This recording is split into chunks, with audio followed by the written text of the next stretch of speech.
You may not understand that much about it, but cryptocurrency is gaining interest throughout the world. And here in the Bahamas, in fact, a major cryptocurrency conference is underway in the capital this week, featuring former world leaders Bill Clinton and Tony Blair and key players in the cryptocurrency industry. Now, the conference is organized by FTX Digital Bahamas. And joining me to talk about the company, the conference, and cryptocurrency is Vice President of Communications and Social Responsibility for FTX Digital Markets, Valdez Russell, and Director of Strategic Partnerships there, Mr. Torres Hanna. Welcome to the Reid Factor, both of you. Thank you very much, Julian. Thank you. I tell you, let me say first, I want to congratulate FTX on its groundbreaking this week for its new headquarters here in the Bahamas, and for all of the work that you've been doing. Now, I think most people will be familiar with the name because of all the philanthropic work you've been doing over the past several weeks and months. But let us know what FTX is, really. Certainly. So thank you so very much for affording both Torres and myself the opportunity to contribute to a national dialogue with global implications.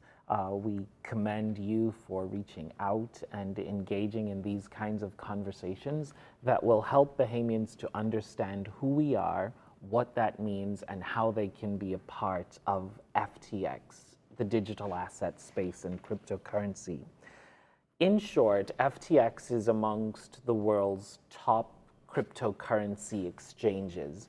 Our commitment is to provide a platform that allows for individuals to be able to function in a space that moves assets amongst one another.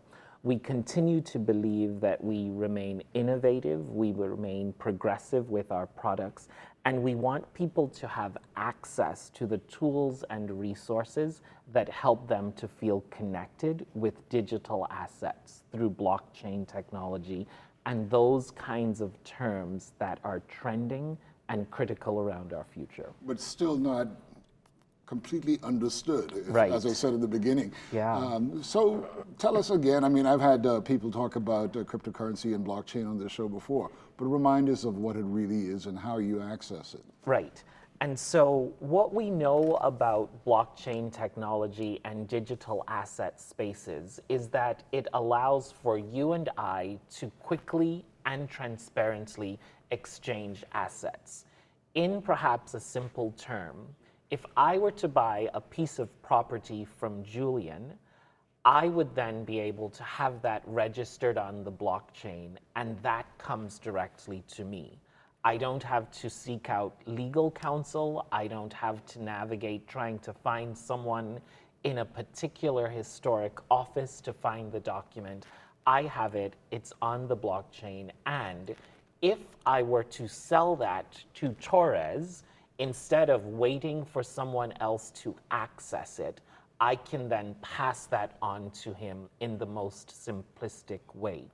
Blockchain technology, cryptocurrency, allows more Bahamians, allows more individuals from around the world to transact safely, quickly, and effectively without the burden of what can sometimes be historic institutions that slow the process down. And we know what that's like. Okay, but you say a key word there, safely. Yes. Because I'm sure that would be the biggest fear of people who are looking at new ways of investing. Right. What can you tell us that could reassure someone who's looking at this? Certainly. About the safety of the mechanisms. Certainly. One of the pieces that you must understand is we spend a wealth of time ensuring that the protocols, processes, and otherwise that are in place for you to be on our platform are, at best, foolproof. You may have an interest to hack into the system, which people spend a lot of time attempting to do all around the world. However, we have a framework that is engineered by a team of incredible developers that allow for us to have a safe platform that allow you the confidence in transacting. We go through the entire process of ensuring that you are a good person through our KYC protocols and processes. And so once you're able to transact on the platform, you can then do that easily, safely, and effectively. And your transactions can be reviewed and monitored in such a way that it's transparent and accountable. Okay, but let's bring you in, Torres, a little Yeah. bit before we go further along those Certainly. lines. As Director of Strategic Partnerships, what is your role?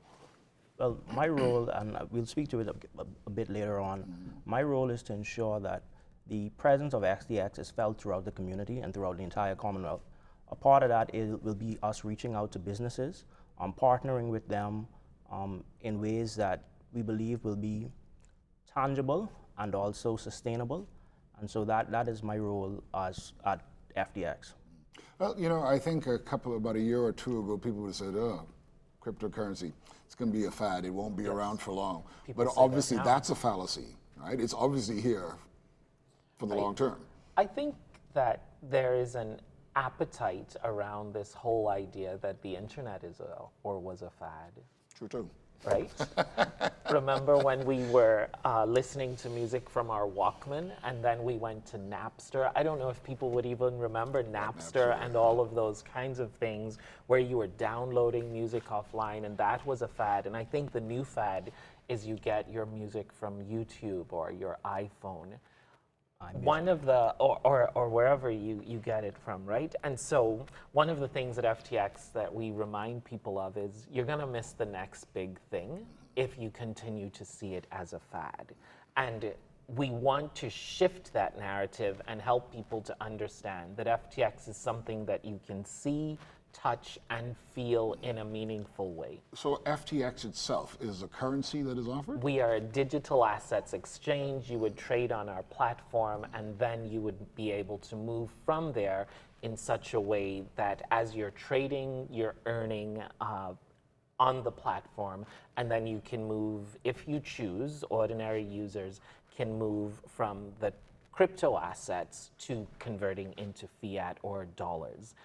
We hope that persons have paid attention to what the Prime Minister has tabled in the House of Assembly that talks about the importance of allowing ordinary Bahamians, all Bahamians and residents, to be on the exchange. You're referring about the white policy paper Yes, there, right? That was released last week. Which obviously is a sign that the government is taking this very seriously. Yes, it is a sign that the government sees cryptocurrency as bold, innovative, and where we need to be. It is also commendable, in my view, that the government is not waiting to be led, but leading the way, that global entities are paying attention and local organizations are seeking to be a part of something innovative. Because Torres, if I'm quoting him correctly, I believe that your CEO, Sam Bankman-Fried, said yesterday that countries are going to envy us. Countries are going to envy us, and like he mentioned, most of his conversations begin by people asking him, what did the Bahamas do so that we could follow suit?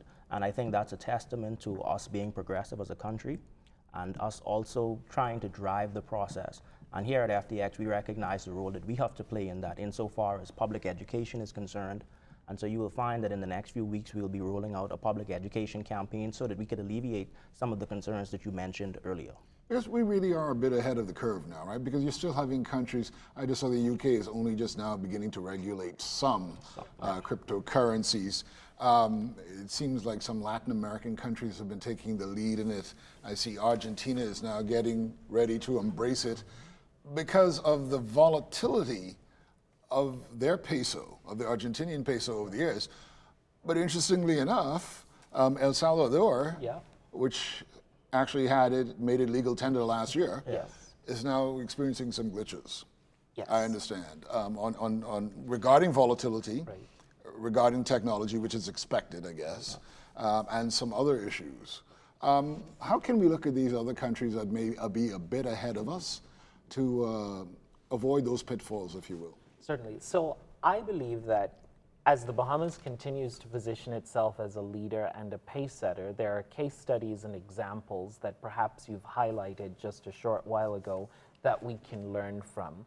We have the DARE Act, and the DARE Act of 2020 allows the facilitation and registration of digital assets. It allows for flexibility in how the government, the regulators respond to it in such a way that as this community, as the ecosystems of cryptocurrency and digital assets progress, we are flexible, but we are also secure and firm in the kind of legislation that exists, that is tabled, that is engaged, that helps the Bahamas to remain at the front while benefiting from lessons of challenged jurisdictions moving forward.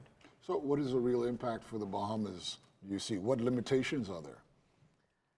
I Or suppose are there that few? we're limited by our imagination at this time, in my opinion. The cryptocurrency digital asset space allows for progress in the healthcare system, allows for progress in the registration of documents, allows for progress in all facets of Bahamian life, in the payment of bills, in being able to use the platform, in being able to create new jobs and new opportunities. And I would imagine that we can continue to dream bigger, we can continue to be bolder, and we will only limit ourselves if we choose. But the task ahead is to keep moving forward. And further to what Valdez said, the whole idea of cryptocurrency and the blockchain creates an avenue for our creatives. As you know, there are many brilliant Bahamian artists out there, filmmakers, etc., who unfortunately have been challenged with getting their works out. And so what we see now is this whole idea of NFTs creating an avenue for Bahamian art and artisans. Non-fungible tokens. Non-fungible tokens, correct. To actually get their work out there in a tangible way and to see some returns on their hard work. Now, of course, we're talking about all this new jargon, and I am only familiar with it because I've been reading about it over time, and you don't want to look like a complete idiot. Right. but it's going to take a long time before this really sinks deeply into the community, don't you think? I believe that we have an opportunity. We can choose for it to take a long time, or we can be innovative in our thinking. We ask thoughtful questions at the office. Are you in? And when we ask the question, are you in Nassau? Are you in Grand Bahama? Are you in Abaco? We're talking about what initiative have you taken to educate yourself around cryptocurrency? And so I'm going to give you a couple little tips as it relates to what we as Bahamians can consider doing to be in, so that we are not lagging, so that we are not left behind with this opportunity. The beauty of it is all that you want to know about cryptocurrency is immediately available to you online. I spend a lot more time on Twitter because that's where movers, shakers, and innovative thinkers are sharing their ideas about cryptocurrency. Sorry to interrupt you there, but I found out today, and we know what happened yesterday with Twitter, but my Twitter wouldn't upload today. Oh, really? Yeah. So I suppose it's important for you to appreciate that that's where we currently are. And Mr. Musk, Elon Musk, and his efforts with Twitter are admirable and should be applauded to create a space for individuals to share their thoughts and ideas. Let me ask you, Torres, because you're a young man. I mean, I know who your parents are, so I know how young you are. But this must be an incredible opportunity for young people like yourselves. Does this sort of set the platform or the stage for a Bahamian Elon Musk, a Bahamian specialist, a creative person to do something really well? Yes, certainly we believe that this provides an opportunity to take the Bahamas to the world outside of the traditional markets that we're used to from tourism and banking perspective. And I think that as we begin to roll out that education campaign and people become aware of the opportunity that's available to them, we believe that there may be a Elon Musk or a Sam Bankman-Fried in the Bahamas right now who was just waiting on the support and the assistance to help get them further. And he's here so he can give more of himself to each other. We have to take a break right now. Stay with us. We're talking about cryptocurrency and more specifically Crypto Bahamas, the conference that is going on at Bahamar. Stay with us.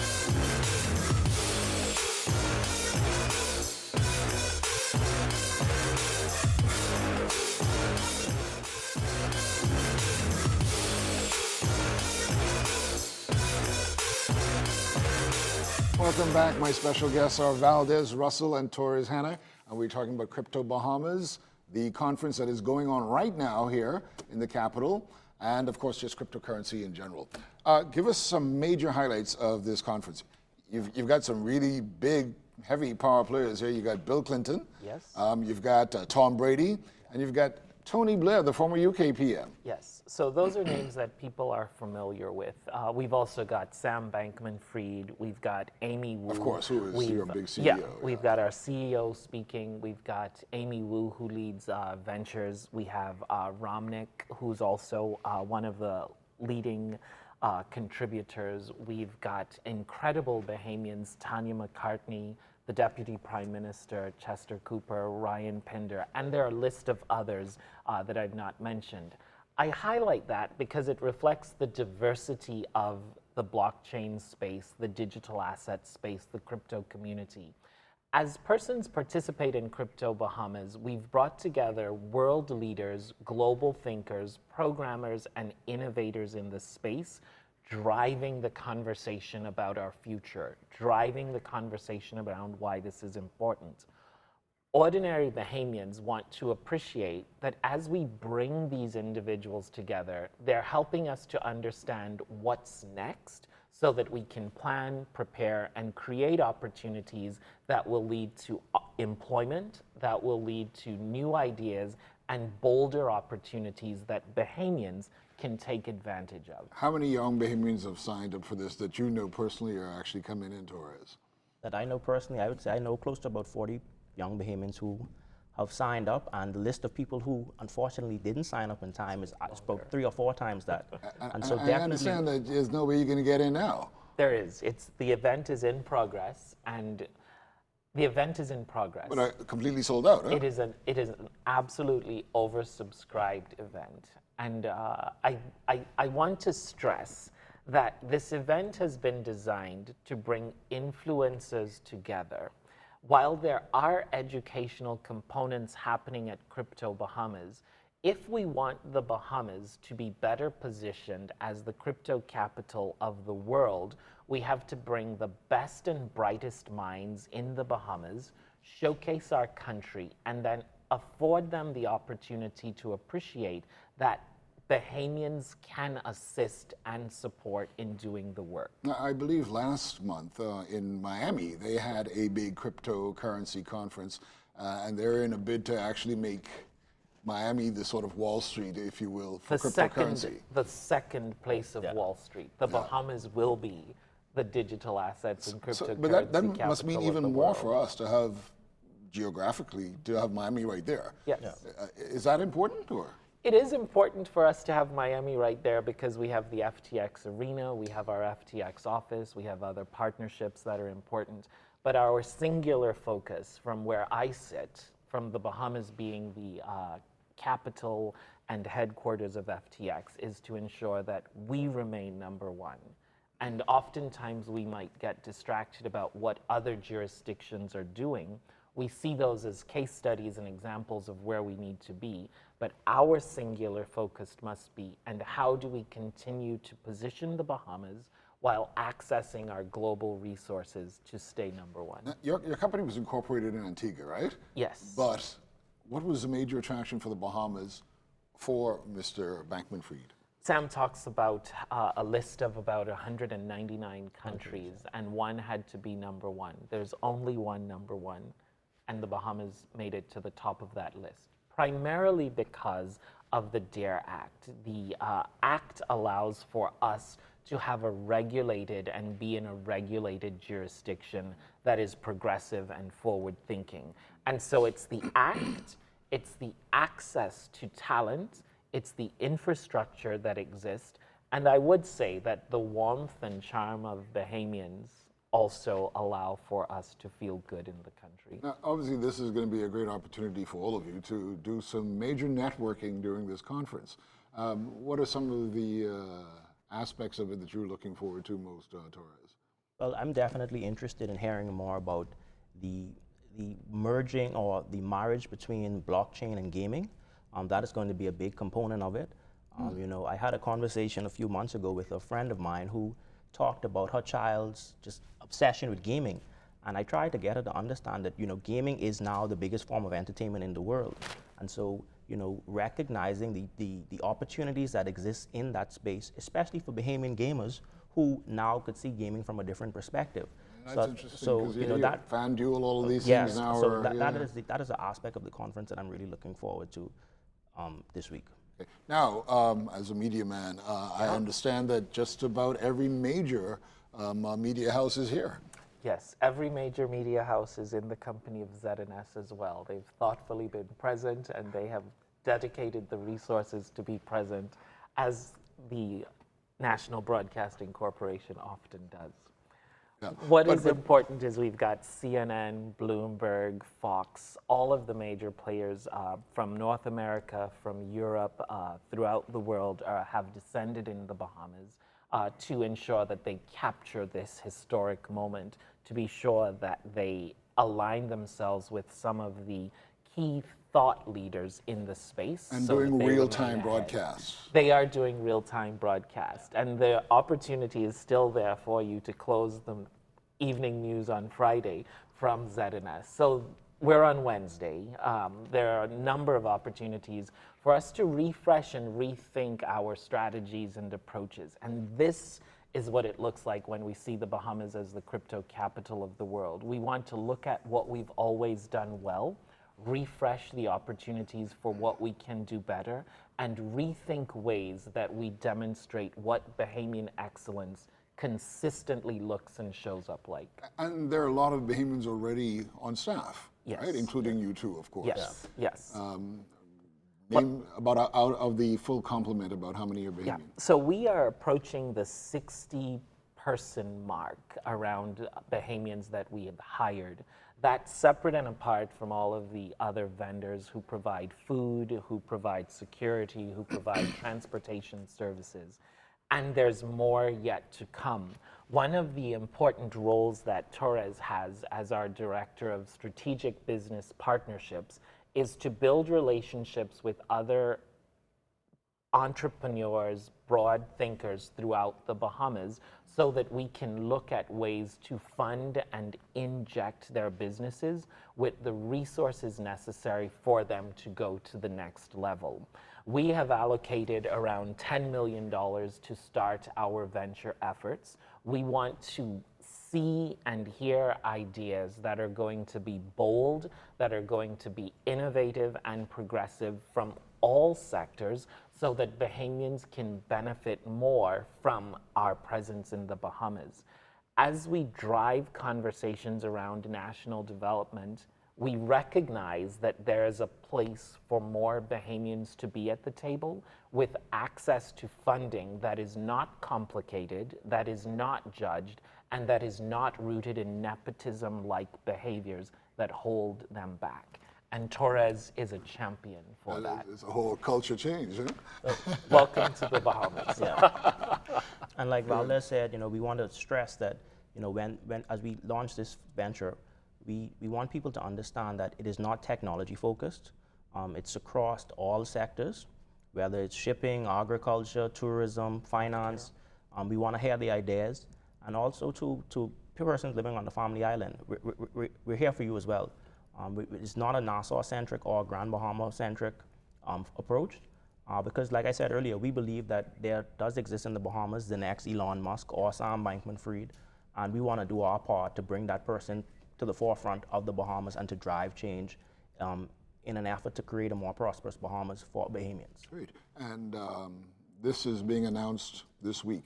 This is being announced here with the Julian Reid show. Let me be incredibly clear about that. So there's no further announcement that's going to come out on this. We have afforded you the opportunity to highlight to your audience that the Bahamas Venture Fund of FTX Digital Markets is now open for ideas. That's wonderful. With a $10 million $10 million start, yeah. An initial start, And we want to be challenged in such a way that we increase the fund. We want to be challenged in such a way that we move from helping you to buy an oven so that you can bake 10 cookies, to helping you open a bakery that allows for you to bake cookies, package them, and send them throughout the world, send them around the world. So someone's going to have a good idea around how to get the flour cake from the actual open oven into a process that allows for us to appreciate that that is a fabric that we can continue. Someone's going to have an idea that instead of looking to the government to open another hospital, injecting their ideas into communities that allow for us to have mobile clinics. We want to have some ideas that are so big, so dynamic, and so progressive that we desperately say we want to be a part of that. Well, I'm sure everyone who's watching is saying, where do I sign up? Yeah. How do I sign up? Yeah. How do they contact you? So we will be releasing the website. The website is completely user-friendly. Like Valdez said, we wanted to avoid all the hoops and the difficult challenges. So we have a very simple rollout, very simple website where you could make your pitch and we'll be in contact with you. We pride ourselves on being quick to answer, quick to respond, because we want to drive the process as quickly as possible so that we could bring these ideas to fruition. And also, while we do focus on startups, we are looking to partner with existing companies who would now wish to expand their operations and their businesses as well. And so there's an avenue for that as well. I just wanted to highlight that. Oh, that's great. Of course, as the white policy paper was tabled in Parliament, Prime Minister also spoke to the carbon credits bill. Yeah. Yes. A lot of opportunities there, I'm sure, as well. There are a lot of opportunities for Bahamians who want to be in. Yeah. There's also an urgency for Bahamians who sit on the sidelines and to talk about what isn't happening, to be the innovative thinker and thought leader to make it happen. And so whether it's carbon credits, whether it's our ventures fund, whether it's learning more about cryptocurrency, this is our moment to, instead of saying, invite me to the table, begin to build the dining room so that you can be the host. Can't say you don't have the opportunity. You can, if you're not wanting to take advantage of growth. Well, we've got just another minute or two left before we close out this show. Anything we haven't covered that you think people need to know as this show continues? Yeah. I would say that we're just getting started. And a part of getting started means joining others for conversations around how we can be better. We recognize that people have questions. We recognize there's an incredible appetite for education. We recognize there's an appetite for access to funding. We're committed to doing our part so that as we start, we pass the baton on to the next Elon Musk, who might be named something like Jerome or Mercedes or Gucci or Roll. We recognize that that young person is out there. We will continue to feed Bahamian communities. We will continue to support educational initiatives because our future employees are from there, and the world is watching us now, and we want to give them the kind of show that says the best and brightest minds just so happen to be Bahamian. An opportunity for dreams to come true. Are yours coming true? They are. They're in the process of coming true. Yes. But certainly, just to piggyback off what Valdez said, I think that now is a great opportunity for Bahamians to get involved. The spotlight is on the Bahamas, and we have no doubt that the Bahamas is the clear and compelling choice, and part of that is because of our people. And so we want to use every opportunity we have to showcase the talent that exists in the Bahamas, so that there may be another company out there that's thinking about relocating and they're wondering where to go. And it is up to us now to show them that the Bahamas is the choice to do business. Torres, Hannah, Valdez, Russell, thank you so much for being on the Reid Factor and for making that announcement exclusively here today. And I'm sure that this is going to be one successful conference, and we look to giving more coverage to it. Thanks a lot. See you at the closing on Friday. Absolutely. Thank you. Take care. And we thank you for joining us and take advantage of the information we are giving you. We'll see you next time on the Reid Factor.